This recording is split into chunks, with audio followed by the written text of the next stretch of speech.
The Immaterial Games Podcast with these guys. Hit me, baby, one more time. My Only if you ask loneliness nicely. is killing me. Did we? We just quoted Britney Spears at the beginning, didn't we? Oh, that's bad. That is bad. Bum, bum, ba-da-da. Right, let's do this.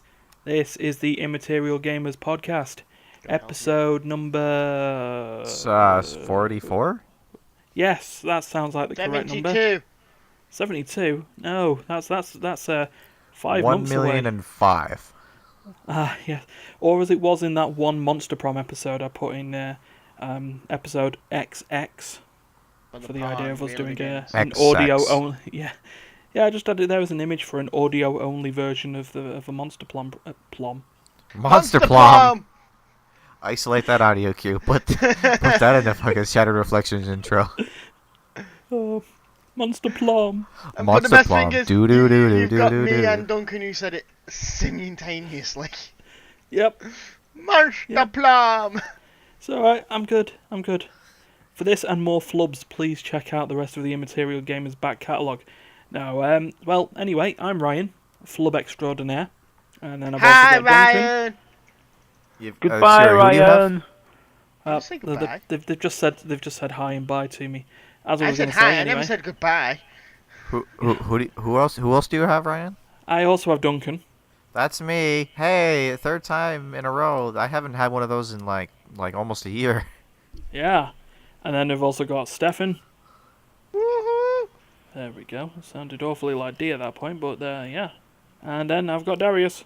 Hello. Back from Birmingham From the dead. and the dead. So Vampire Darius. Yeah. So how was the UK Games Expo? Busy. Too Okay. many shops. Too many shops. Too many good games to play. Too many shops. So anyway, Too he many spent a lot shops. of money and he couldn't afford it. Yeah. Too little time. No, technically I have not spent a lot of money. Not much anyway.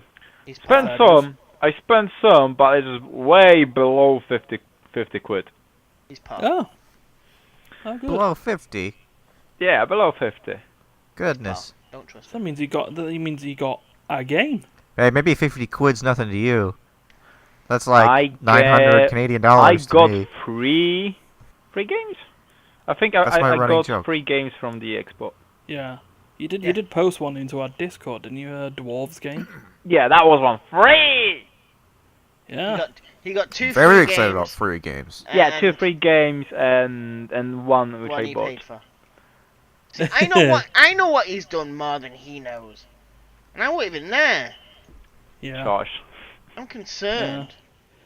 Yeah. Did you actually? So, we were going to probably bring it up in the news, but we discussed it before the podcast anyway.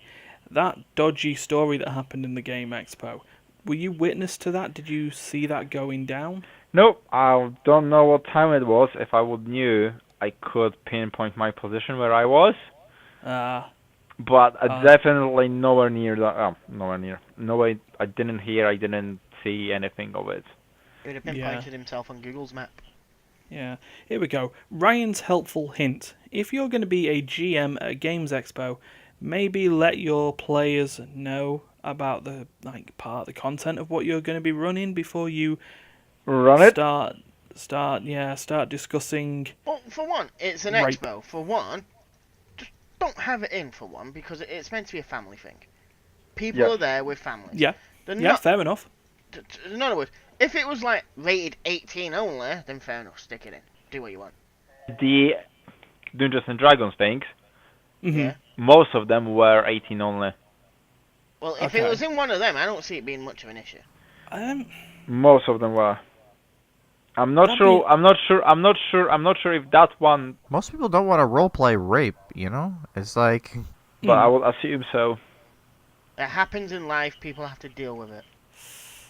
Well, this is controversial opinions, because I mean, I don't know. I think Duncan's on the same side as me on this one. Do really people want to be going into a role-playing game talking about how their character is kidnapped and raped before they've even started introducing themselves?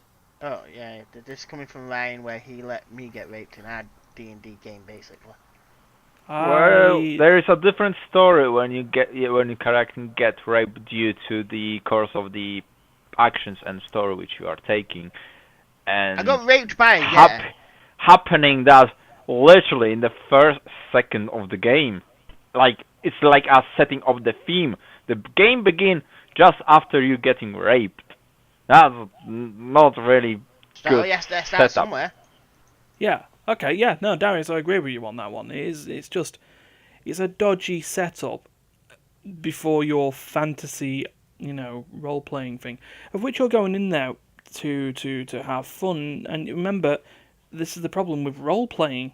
You want to be the character, and you don't want them sort of actions defining you at the beginning. And also, it's a touchy subject. Oh yes. I think that's the biggest concern, isn't it? Yeah, it is a subject that really is. Is this a bit like the sex, like the frigging talk to kids about sex talk? It's a touchy subject, but sooner or later it has to be spoken about. Well, yeah, that does. That is for educational purposes. This is for a matter of entertainment, personal entertainment, for that matter. It's like this is supposed to be your fun, It's just well, would you like to be told how you were raped? Absolutely not. Absolutely not. In like kind of detailed way, because that's, as far as I know, that's what happened during that game. See, that's where I draw the line a bit. Yeah, so I guess that's it wasn't a case of your group just been kidnapped and raped, and then you have to fight your way into to kill whoever done that to you. Fine, that's quite okay. I will go with it. However, if you're spending the first 5-10 minutes being told how you're getting raped, then no, I don't go with that one. No. Yeah, definitely. So, I mean, it's just bad. So, the guy got kicked out. He won't be invited to any one of them again. From the way it turned out that it was a bit of a fantasy for him. Turned out he was role-playing. Yeah, I bet it was. I had no doubts in my mind at all that was what was happening there. Yeah. So nobody just sits down and writes a 15 long conversation about a rape scenario and doesn't have like a thing for it. That doesn't just happen. No. You know how many skeletons we're finding in his closet? Literal and figurative. Yeah, roll for initiative. You're never gonna roll high enough. 16. Did I pass? 16. No, you needed 27. Questionable, yeah. Yeah, DC 30. But I can only roll a 20. Well, sucks to be you. Anyway, with that awkward warm-up out of the way, we've managed to get that sorted. I feel like that warm-up also kind of also really addressed the one of our news articles for the day. So I don't know. Are we coming back around to that, or is that pretty much that topic done? That's done. All right, that one's spent. Efficient. Yeah. So it is now time to move to what's been played.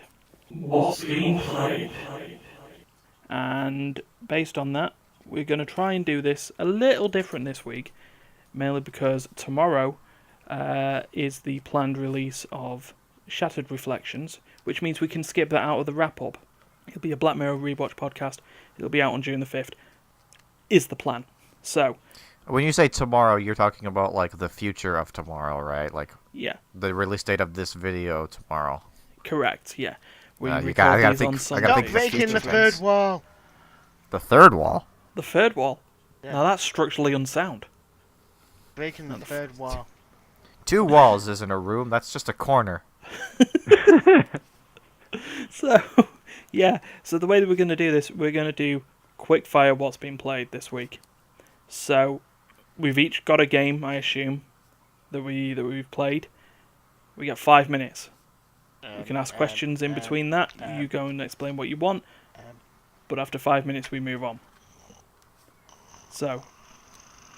Speedrun. Really, Steph? All right, Steph's breaking down. We should probably let him go later. Yeah.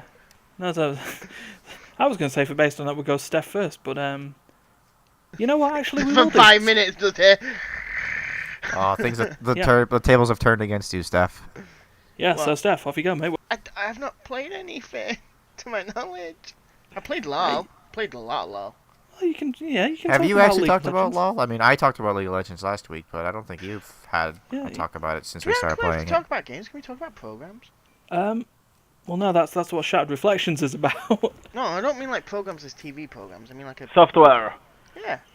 Oh, if you want, I mean, you played around with it. I guess you can say that. You can be talking about Blender by any chance? Are we- Yes, Blender! are we- Never mind. What? No, what was that, Blender. Darius? Go on. Are we going again on those sticky terms, playing around with ourselves, or what? I was Maybe. gonna add a thing of if he doesn't make a good thing, I'm gonna hit him with a spoon. Okay then, fair enough. So, Blender, Steph. Yeah, it's a 3D modeling software for your computer. Okay. So far, I've designed one thing, which I have as my profile picture at the minute. Yes. It's just my Minecraft figure doing a little pose like, yay! Well, to be honest, I made 2 pictures because I've got one with Frank. I saw that one. Yeah, the Frank picture that was made in Blender then, or was it edited in Blender? The Frank's edited in Blender, and me's edited in Blender, and then from there I've took them as a picture over to Illustrator. Right. Okay. Is Blender part of the Creative Cloud then, or is that separate too? No, it's a free program from, I don't know who actually makes Blender. It's not Adobe software. I know Right, it's not okay. Adobe Soft, I know that much. Well, that's what It's just the Ryan asked. Blender Foundation. Yeah, and I said no, it's not. It's completely free. I'm not actually sure who makes it. It looks to me like Blender is just like its own thing. It's like by the Blender Foundation. Yeah, that's what it looks like. Blender.org. Blenderman. Licensors GPL V2+. Yeah. Okay. Okay. So I'm having a look at some of the images now on their website. You can make some nice stuff from what it looks You like. can make. I'm actually in the middle of watching a tutorial of how to make 2 donuts and a coffee mug on a table. Nice. So I'm part 3 into this tutorial, where I'm now about to learn. I've made a donut. I've made a table. I need to do the icing on my donut. Nice. Get that glaze, that sweet glaze. And then Masamune may end up with a donut in his hand at some point. Yeah. A diamond sword in one hand and a donut in the other. Hell yeah! That's what every Minecraft guy needs. To be What honest, about Frank? I'm What also does Frank looking get? at it, seeing that Frank's getting nothing for the time being because I need to make my own Frank. Because the Frank Frank with a diamond helmet's not good enough. Well, the Frank. Well, I would love to give him a diamond helmet. To be honest, I need to actually learn how to turn my helmets on so my character actually has his headset on as well. Nice. Because when you Fair transfer enough. the skins over, see what I did was I found a tutorial where you get a free rig, as they call it in Blender, of like the frame of the basic figure in Minecraft, and then you can apply your skin to it and then do what you want with it after. Sweet. So that was really easy, but the only pigs I could find for the Minecraft that are any decent were licensed, so I need to make my own. Oh. But I assume there's the To make tools it in there else. make it easy enough to Oh, make one of them rigs.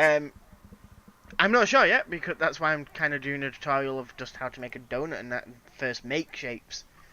Because I've also wanted to look at making something else that I've also been designing on my laptop, but never really got around to finishing. But I think I could make it look better on Blender. Fair dues. Very, very good. I mean, you've got 25 seconds if you want to have some final statements. Go watch the Blender Guru. If you ever Blender get- Guru. Blender Guru. Proper tutorial stuff then. He's got his own YouTube channel. He's even called Blender Guru. He Oh, goes good. through everything step by step with you. Legal name, first name Blender, last name Guru. I have no idea. In the first tutorial, he gets his call off his wife, and he's like, I thought I had that on Do Not Disturb. Mrs. Fair Guru. enough. I do need some water. He actually says that near the end of the first video, I believe, where he goes, "Let me get a drink." Oh, sweet. Good. Right, so we've played around with Blender, and Duncan, you have played. So this is kind of like a revisiting / wrap up of a game I've already talked about. So I talked about 2 or 3 weeks ago, I think. Mm-hmm. I talked about I've been playing a Hat in Time with my little sister. Oh yes. That was 2 weeks ago. The definitely not a Mario clone, game. Yeah, the Mario Odyssey if we just used a small child. I mean, it's not just Mario Odyssey. Like, there's some Galaxy in there. There's some Sunshine in there. Like, all the 3D Mario games, other than like 64. If you can imagine it, it's in there. Yeah, your good old homage. But yeah, no, we finished that together. We finished the main game, 100%ed. Mm-hmm. So we got all of the timepieces, which are like your stars in the game. Yeah. Yeah, and we defeated the final boss, who is a girl with a mustache. You meet her in the first level, and she's all like, I live in Mafia Town, and I have a British accent, and I'm fighting for freedom, yada yada. And then she finds out that you burn magic, timepieces for fuel to travel to different dimensions. And she's all like, wait, you have all this power, and you just set it on fire to go on vacation? Oh. It's just like, you could save so many worlds and save so many lives. Why aren't you using this power to help us? And she's like, and your answer is basically just like, shrug. That would be my answer. So we got the bad guy that's actually questioning your motives, and they're correct? Yeah, kinda. So basically, once she finds out how much power you're just wasting and squandering by not helping everyone, she goes on a quest to go find your timepieces and take them away from you, so that she can take over the world and be helpful. She eventually, gets corrupt with power, and she amasses a mountain of timepieces, which doesn't make sense because you only collect 40, and that's like your 100% completion. But she has like 1,000. Right. Well, someone's game is different here. Someone's achievement meter is a little bit skew-with. A bit skew-with, yeah. And I need to go back to the fact that she's a girl with the moustache, by the way. Is it one of those comic, Victorian villain twirly moustaches? That'd be hilarious. I cannot explain this mustache. I can't tell you if it's a fake mustache, if that's a real mustache, and that's how she grew it. It looks like a Chinese dragon kind of thing, where it's just like two singular long strands of hair coming out of either side of her face. Mm. Oh, one of them. Ah. So yeah, eventually, she thinks that she's the ultimate hero who's judging all the bad guys, and that you're the evil one who's trying to stop her from saving the world. And basically all the bad guys that you defeated throughout the game show up, and it's just like, yeah, you suck. We don't like you. We like the little girl better. She beat us, but she didn't torture us. She was just like, hey, stop doing what you're doing. And we were like, we were okay with that. We realized, yeah, maybe we should stop doing what we're doing. But you're like, I'm in charge. You're a bad person. Judge you forever. And so they come to your support and help you defeat the little girl, the mustache girl, who I don't. That may actually be her name. Mustache Girl. Yeah. Because you are the hero, Hat Kid. You are the Hat Girl. And, oh my god. And she is the mustache girl, and that's the whole story.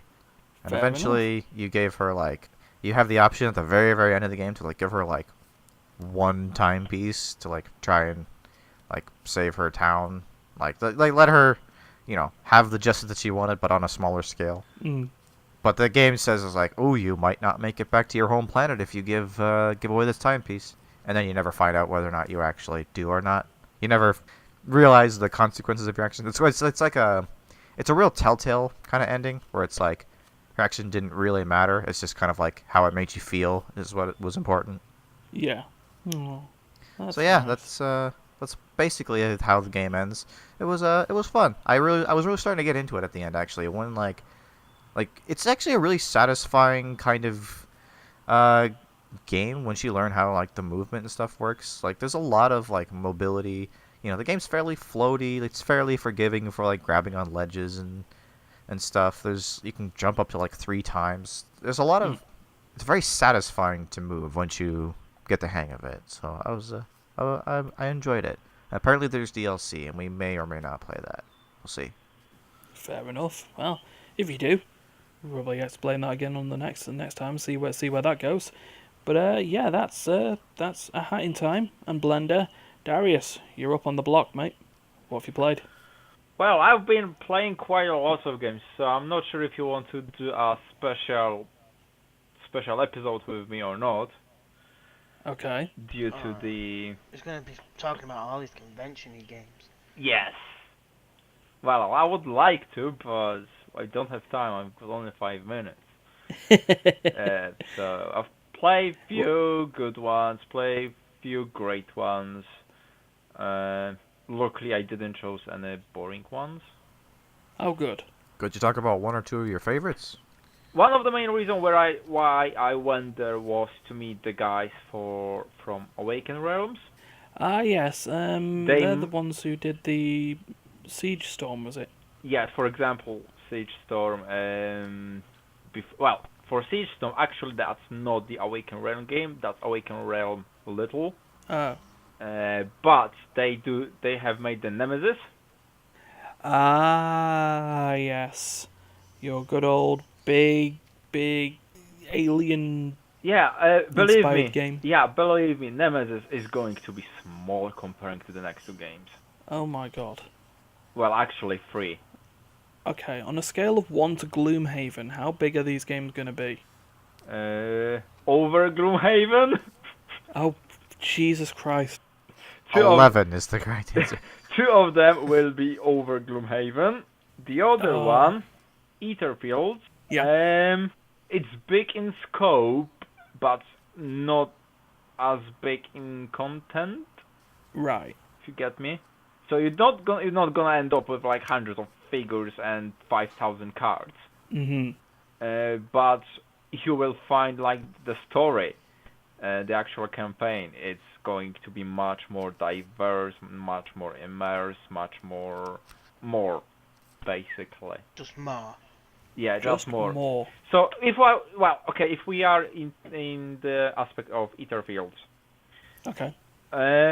You're starting the game, and what you know is that you have to choose a mask.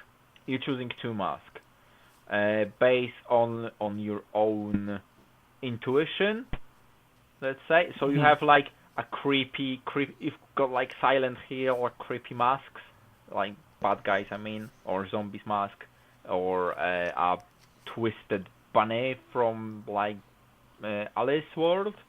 They are really twisted. They are like nightmarish, and you have and also you've got words written on the mask. For example, like hope, fear, this sort of things. And that's how you choosing 2 masks out of, I think, 11 at the moment, 12 maybe. Each player choosing these 2 masks, and then from these 2 masks, you're deciding which one you will be using during the playthrough, during the mission. Let's call it a mission. So, and then you putting the first card in the middle of the board. There's actually, the board is just a play mat with hexes where you can put things. Right. And the card says, this is a dream. You've been in the car crash and you want to go home. Good start. And you have, in the corner is the task, escape the forest. Right. So that's the story, and then you escape the forest, and then pull out the card. Let's say 12A. So you're pulling out a big 12A card, putting in the middle, and that big card, it's a big square, but inside you've got 4 more squares, 4 smaller squares. They are like spaces where you can place your figure. So you're moving around your figure, spending cards which you can draw from your deck. And then, for example, to explore a next section, you have to pull out the car out of the gutter, Right. So you have to spend 6 red points or 4 yellow points to pull it out. And then you have your 5 cards in the hand, and some cards doing some different things, some cards are doing other things, but the main thing at the moment is you're looking at the symbols on top left corner. So you, for example, on one card you can have 1 red, on the other card you have 2 greens. So you're combining all those symbols to have 6 reds. When you've got those 6 reds, you're pulling the card out of the gutter, and then you're drawing another exploration card, which you're putting next to the one which is already on the board. Mhm. And then it's another things to do on this card. And the main, well, at some point you ending up like encountering a nightmare. Right. It's basically a really big figure. You can chat to that figure, or you can hit that figure. However, you cannot kill it because you are in the dream, and you basically cannot kill anything in that dream. Yeah, I'm seeing. And so you just know that thing. You have to escape the forest. So you just walking around, picking up some cards, doing some small tasks, and at some point you have to open the envelope. And in envelope there are symbols. There are like 6 triangle symbols, and you're just deciding which one you want to take. It's either the rose, it's a lamp, it's a snake, it's a heart, and then you have to match the symbol somewhere on the map, if you can. If you can do that, then you flip it around, and that gives you some sort of reward. So in that case, it was a key to the car, and right. You've got the key. Now you can turn on the engine and go out from the forest. However, that big monster which you pulled out like 5 turns ago is chasing you and is trying to kill you. And as soon as it hits you, then you wake up, and and then you have to restart the whole dream again. Oh, nice. So we got those sort of. Has this got like a time story style gameplay loop on that? Yes, we had on this scenario which I played, I had like 5 turns to complete it. However, there are certain task items during the game which you can use to extend that time frame. Right. To be honest, it's really hard to explain it within this time limit which I have. But the game is really abstract. There is nothing like I've seen before. Seriously. Yeah, I mean, I'm seeing it's been sort of described as a, what do they call this? A dream crawler cooperative game. Yes. So we'll see. Is this like being kickstarted just yet? It's not yet on the Kickstarter, but they planning to run the Kickstarter at the end of this year. Sweet. We'll keep that on the. It's definitely the something I definitely not played. It's something unique because you're not following the set rules. You're not, because as I said, you're getting the rules as you play. Yeah. That's how they design it, and they design it about few hundred different dreams to play. Well, this is you're definitely right in saying it's going to be bigger than Gloomhaven in terms of scope. Yes, or in terms of doing things, definitely. Maybe not like, as I said, cards and miniatures, but definitely things to do. So I'm having an eye on it. I really like it. The question is just the price, but they trying to aim it for the price like Nemesis. Okay. So what was the price of Nemesis at the time then? I think the price for the RRP of it. The core box for Nemesis, I think, was £60. Well, that's not bad for what you get in it. No, however, they're selling the Nemesis retail right now for 130. Okay, there we go. All right. No, that'll be good though. We'll definitely keep an eye on that. So we've had Blender. You know, we've had a 3D modeling tool. We've had a conclusion to a platforming game with a quirky story, and a Dreamscape demo of a board game convention. So now it's time where I go and ruin it all in my... So I've been playing a game that came out on Friday. This was shown during the Kind of Funny Game Showcase. Do you remember when we covered that back in God knows when, Darius? When we also covered Jeff Keighley's The Game Awards with Jeff Keighley. Who is Jeff You probably Keighley? don't. It's been a long time ago. You don't remember what he's had for dinner, don't worry. Yeah. But yeah, we did an episode back where it was just me and Darius going through the Game Awards and then a bunch of games that were due to be coming out. Yeah. And one of those games was Lapis X Labyrinth. So I picked that up on Friday, and what's it best described as? Well, it's a platformer hack and slash game with little chibi characters. And we'll get to the unique part of it in a minute. So the story of the game is that you are a bunch of adventurers heading to a town that has basically fell into ruin and disarray due to a dungeon, the aptly named Labyrinth, basically leaking out monsters and miasma. And you are hired by the Guild to try and get this town back on its feet. Guild. Yep. Or the Guild Co. or Guild Company, even, all capitalised again, to basically go through this dungeon, complete some quests, and get rid of all the bad monsters in there. And you do that by recruiting a main character and 3 other adventurers, which you can just switch and mess around with any time. The unique part on this is the way that they end up in the dungeons. They end up as a stack, a totem pole. A totem pole? Yeah, basically all the characters, you got your main party leader will be on the bottom of the pole, and all your other characters will be stood on top of the head. And they just stand on top of each other. And then there's a little quest bag on the top of that. So the idea behind the game is that you go through each quest by entering each level, and within a set time limit, 5 minutes, run your party through the level, kill as many monsters as you can, get as many chests as you can to get as much treasure out of there, and find little energy crystals.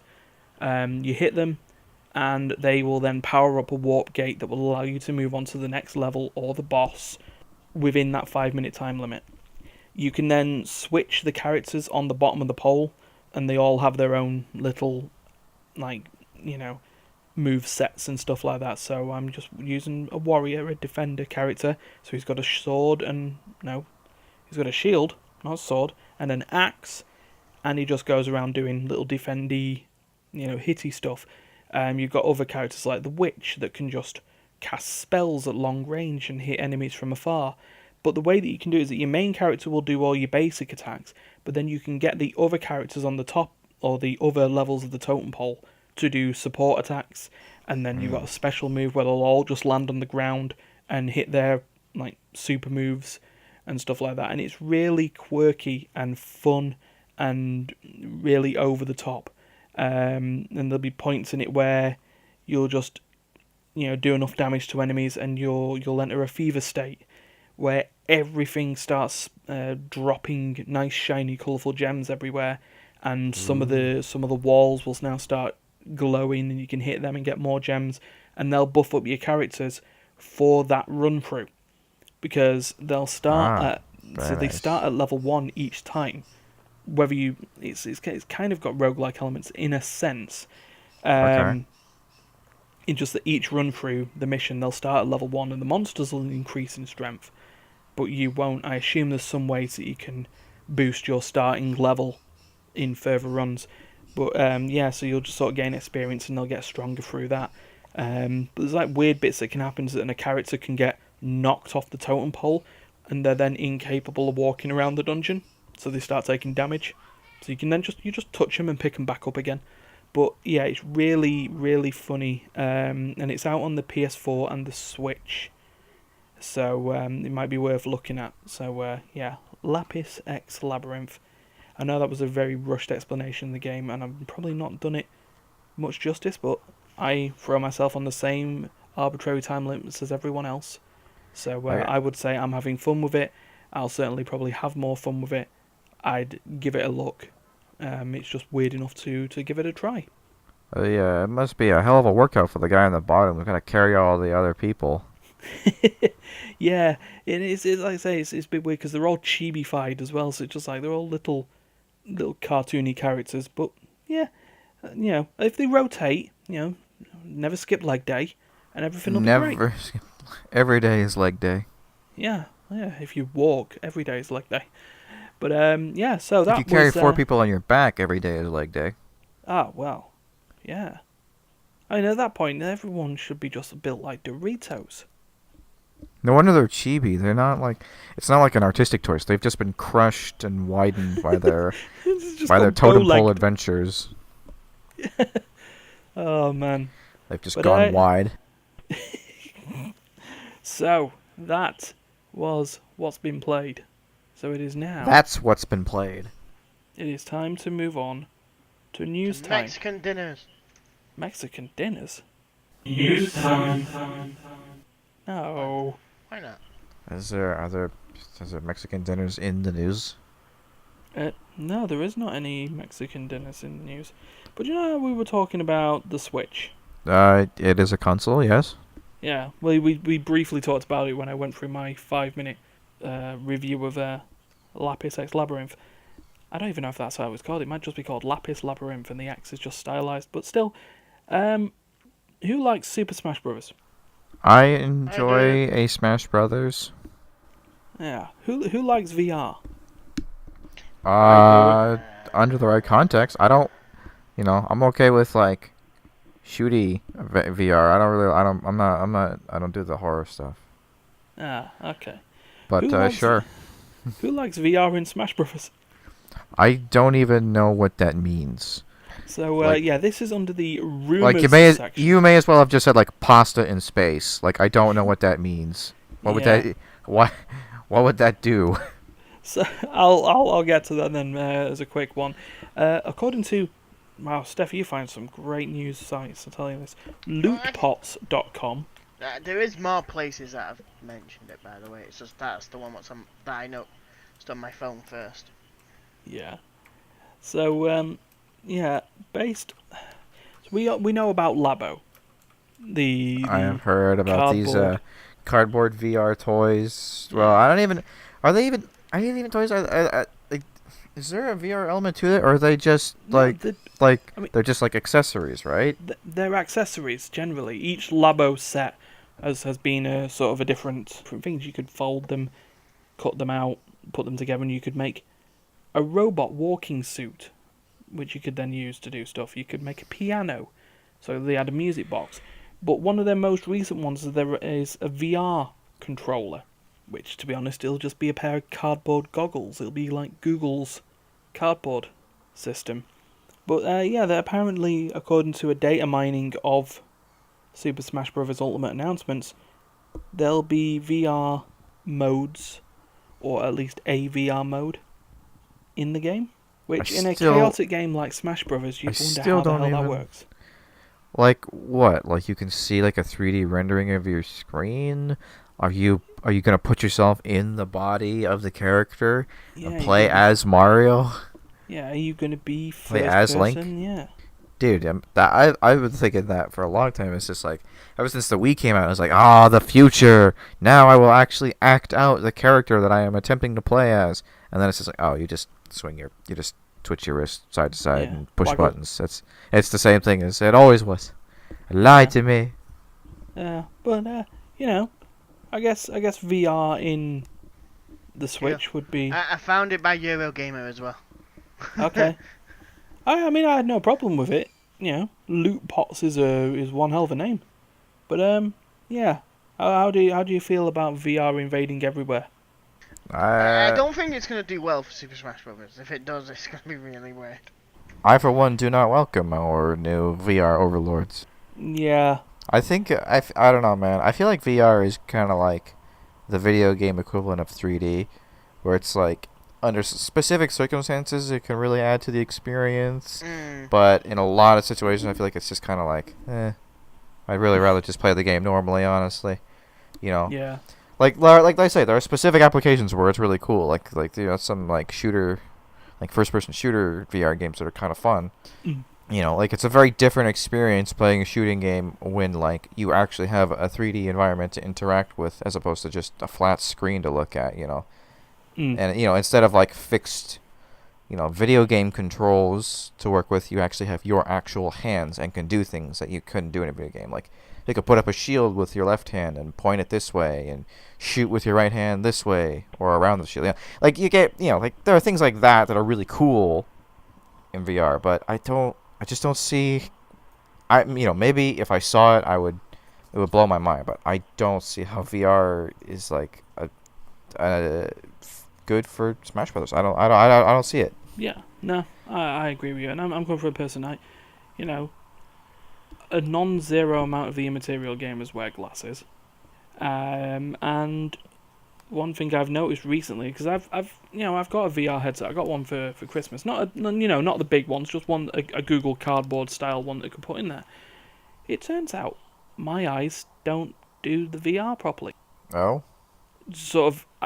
I mean, I've got sort of odd vision in each eye, so you can't adjust it to work properly, and it just doesn't work for me. So, I love the concept of VR.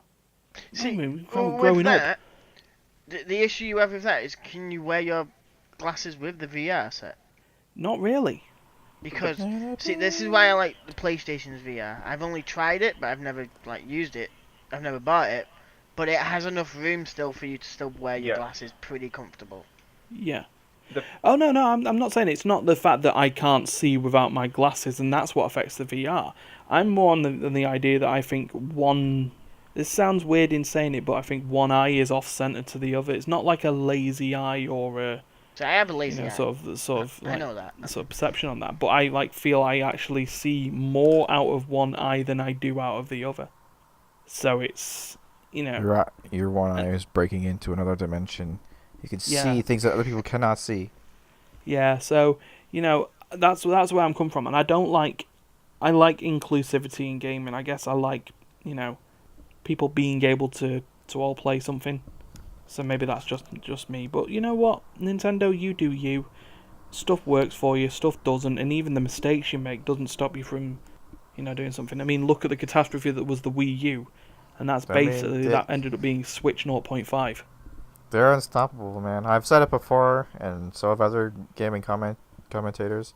It's like the merchandising rights and the tremendous, at least initial success of the Nintendo Wii gave Nintendo all the money they will ever need to just sort of fuck around and experiment and just try random shit that they will ever want and ever need. And if, you know, one or two projects fall on their face, it doesn't matter because they still have just truckloads of money to try again and either make it better or try something new entirely. Yeah. Nintendo makes it rain emeralds. I mean, merchandising rights off of Mario and Pokemon alone make more money than probably most video game franchises as a whole. Oh, yeah. Bringing out a thing for Pokemon where all you have to do is sleep. Oh dear. So yeah, I mean we'll see how that goes. That sounds like a game for me. Just sleep. Sleep. Darius needs one for where he can sleep and run late. Nap. Yeah, Pokemon Sleep. Yeah, that happened. That's an entirely different story that we could pull at some other time. But yeah, we will move on from Nintendo doing what they do. I mean, honestly, at the end of the world, the only things that will be left will be cockroaches and Nintendo's office and Disney. Just Nintendo itself and everyone who works Nintendo there. in the east, Disney in the west. They'll fight over the ashes. The corporation wars begin. It's fucking fire and ice. It's the real life Game of Thrones. Daenerys Stormborn of House Nintendo versus Cersei of House Disney. Yep. Queen of the Andals and the ruler of Westeros. Oh, perfect. Right, we'll give this one little other story. Steph, can you just go over to the days since last Anthem fuck-up count, and can you reset it to 0. Oh, it's always been at 0. They've always fucked up somehow. Ah, fair enough. Okay, cool. You saved yourself a job because EA and BioWare have announced Cataclysm. Was that like a DLC or something? No, it's the next major in-game event. Okay. Yeah, we're looking So it's forward like to DLC, it. but not. Yeah, because it's supposed to be like a game-ending event. Yay! Cataclysm sounds like pretty ending to me. Yeah. Who wants a an endless shooter? Endless shooter. Yeah. Cataclysm was supposed to be advertised as the raid-style content. What it is a high score mode. A high score mode. I so what?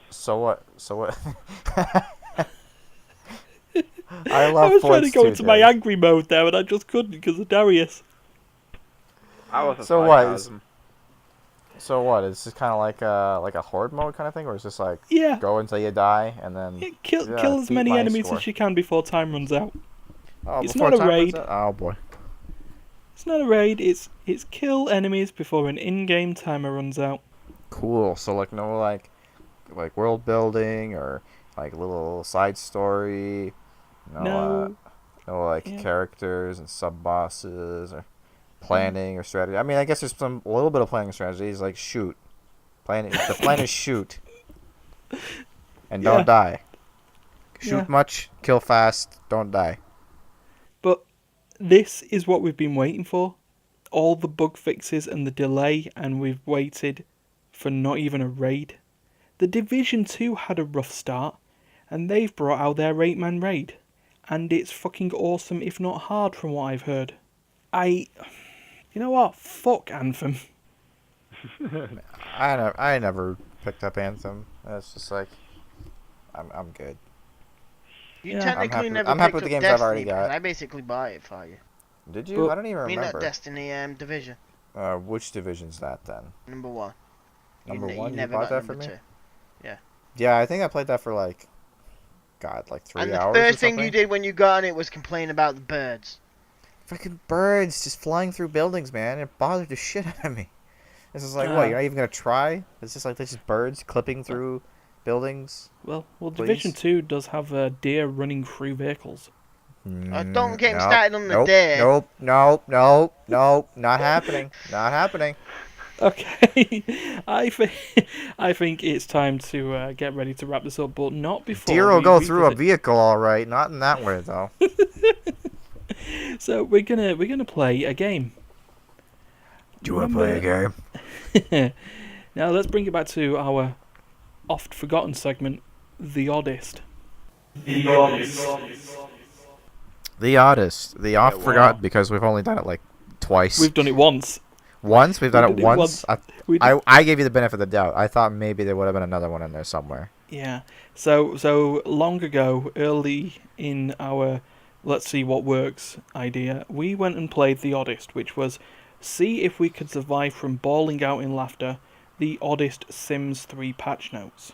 Now, I've come up with a new topic, and it's a bit more improv-y, this one. So, for The Oddest, this time, I want to go on the idea, and this is based on a discussion at work, like most of my ideas. What would the Matrix have been like? The actual physical Matrix. Okay, so not talking about the film, we're talking about the construct within the film. What if it instead was built by Bethesda Game Studios? It's fucking... They have a dev room, it's just like everyone just be walking, it's like, oh, it's fake, it's just robots everywhere, holy shit. Hey guys, like, wake up, it's not real. You see, I was going for I'm on the idea of, Neo and Trinity trying to shoot one of the agents when they're on the rooftop, and they would just die. Like the agents would just die. It's just like, oh, that wasn't supposed to happen. Yeah, well, I go on the idea they would miss, but not because of the agent dodging or anything. It's because he just randomly snapped to a T-pose. T-pose. The other scene where, Morpheus tries to get Neo to do the first jump, and, no one makes the first jump. we find out why pretty quickly. It's because Neo goes and lands, and you know, like the bit where the sort of the concrete sort of molds and then throws him back up in the air before he lands smack on the concrete. What if he just fell through the earth? just goes out of bounds. Just a hole of him in the floor. Yep. Yeah, and you just see Neo and he's just like continuously dropping, looking through the floor. Yeah. He just turns, looks up, and he's just seeing the skybox of the Matrix, and he's just underneath, and he's just like, and everything. Yeah. I mean, his reaction is still the same. It's still classic Keanu Reeves at this point. He's like, whoa. But you know, he's just like, oh, like how do I get to an exit now? Luckily, he falls into Duncan's said dev room, and there's just telephones everywhere. Fucking Cypher orders a delicious medium rare steak at a fancy restaurant. Or he pre-orders it and he gets beef jerky instead. It's actually a duplication bug. In a shitty like plastic bag. Yeah.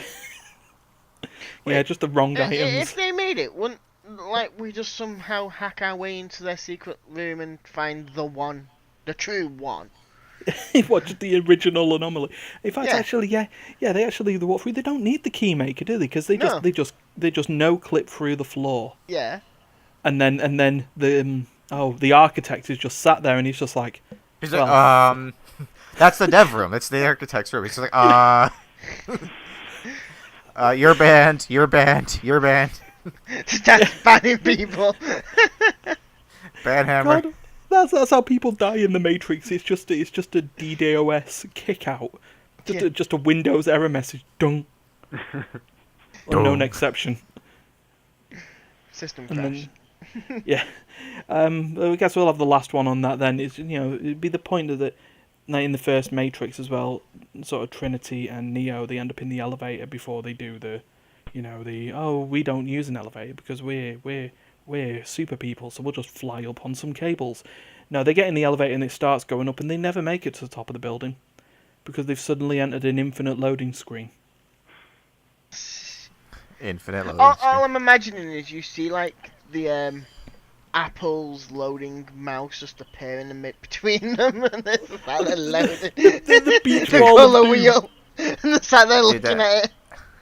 You know that famous scene where he's in like the hotel lobby, where Neo comes and he's just like, and the security guard's like, leave all your metal items in the tray, and then he just pulls out like 30 guns. It's like that scene is basically just like a guy who's been into the dev room versus everyone else.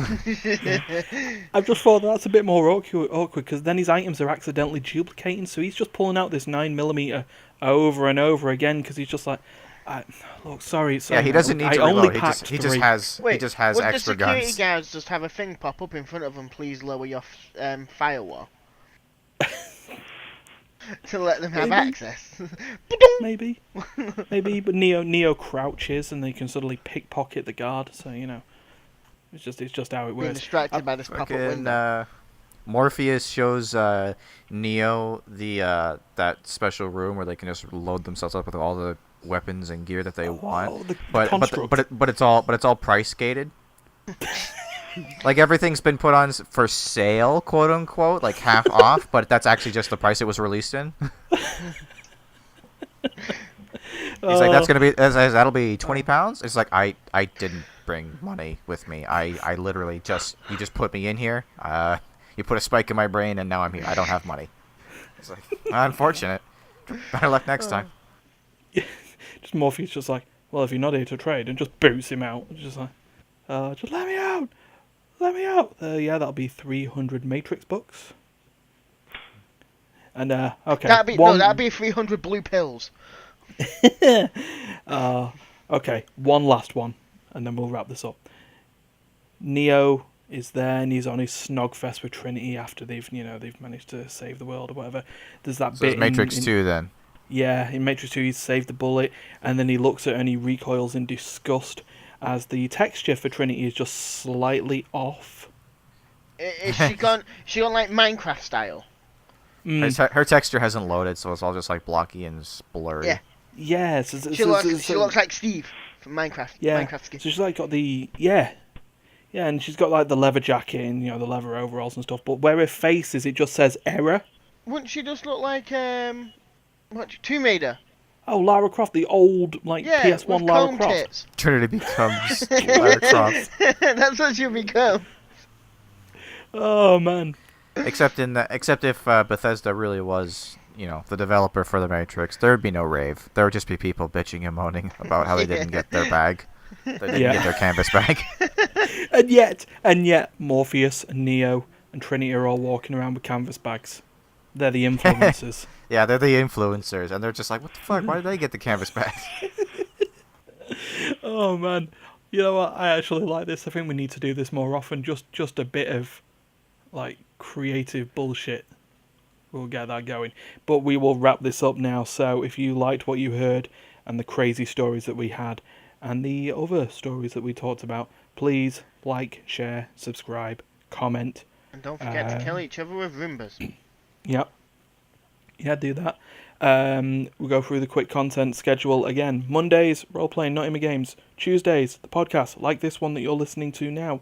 Wednesdays, and now the home, hopefully, of Shattered Reflections. So if you like your Black Mirror and you want to listen to three people with varying different views and experiences of Black Mirror talk shop, go for it. Thursdays is planned for something. We don't know what yet. Fridays, War Table. Saturdays, play sessions. Sundays, sibling rivalry. We've got one thing to fit in the slot, and we've got a show every day. So, yeah, that'll be fun. But I guess we'll wrap that up and saying that we're trying to do a short podcast, and it still looks like it's over an hour long. So I knew it was going to happen. Yeah, I told you. I warned you. Yeah, we just divided out. We just took the time from the gameplay and moved it into the Oddest. So, it changes things, but it'll be fine. So thank you, Duncan, and Dariusz, and Stefan. See you, senor. Thank you very much. See you next time. Yeah, what Dariusz said. I forgot to say, don't kill each other. Unless it's with Roombas. Yeah, bye. Bye. Tario.